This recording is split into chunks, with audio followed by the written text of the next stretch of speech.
There's kids my son goes to school with, they're taking the buses home that I fixed. Anything that happens on these buses, we can fix it all. My name is Andy Pinney. I'm a sheet metal worker for King County Metro, working in Seattle, Washington. Typical day for me, we might go through little stuff first, stuff that'll just make a few good buses to get out on the road. Most common problems are bike racks that get bumped, windows breaking, and doors out of alignment. If you're in school, pay attention in math. The math part's important because you get one measurement wrong, you know, you're a 1/4 inch off on one panel or one piece you're making. You got a whole front of a bus that's not going to look right, it's not going to be structurally sound.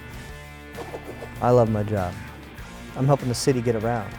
It's nice knowing I'm contributing to my county, to my neighborhoods,